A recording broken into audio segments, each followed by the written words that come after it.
கிறிஸ்துவுக்குள் பிரியமானவர்களே, உங்களை யாவருக்கும் ஆண்டவரும் உலக இரட்சகரும் ஆகிய இயேசுவின் நாமத்தினால் வாழ்த்துதல். ஆமென். அநேக நேரங்களில் நாம் என்ன செய்கிறோம் என்று சொன்னால், பாவத்தை நம்மிடத்தில் வைத்துக்கொண்டு தேவன் மேல் குறை சொல்லுவோம்.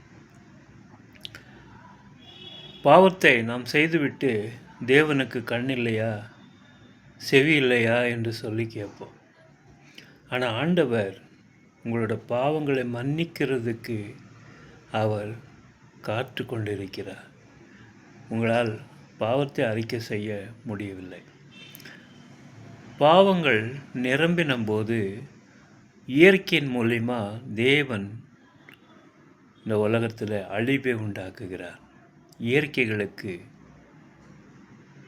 தேவன் கட்டளை கொடுக்கிறார். மழை, பூமி அதிர்ச்சி, நெருப்பினாலே அழிவு, காற்றினாலே அழிவு,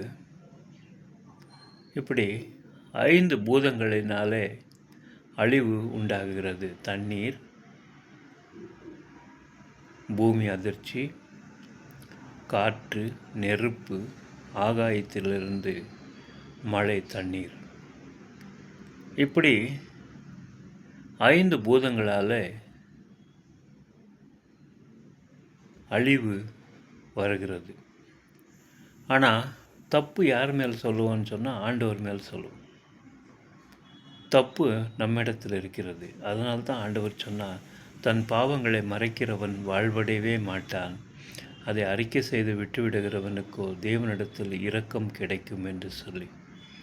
தங்கள் பாவங்களை மறைக்கிறவன் இப்படிப்பட்ட இயற்கையினாலே அழிவுக்குள் ஒரு மனிதன் மூலிமா ஒரு ஊரே அழிகிறதுக்கு காரணமாகிவிடும்.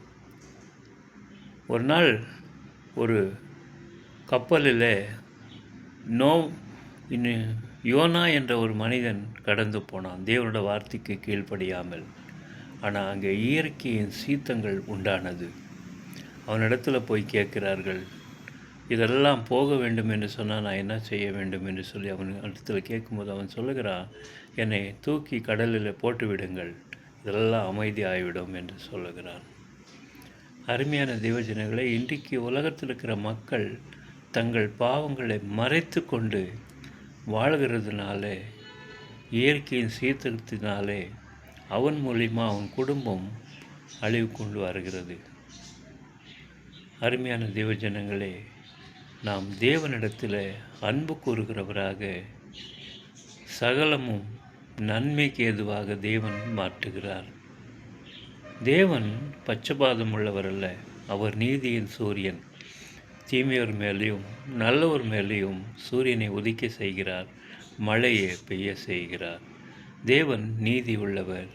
உங்கள் பாவங்களை அவரிடத்தில் அறிக்கை செய்து விட்டு விடுங்கள். அவர் அதெல்லாவற்றையும் மன்னித்து நீதியின் பாதையிலே நம்மை நடத்துவார். ஆமேன். அல்லேலூயா.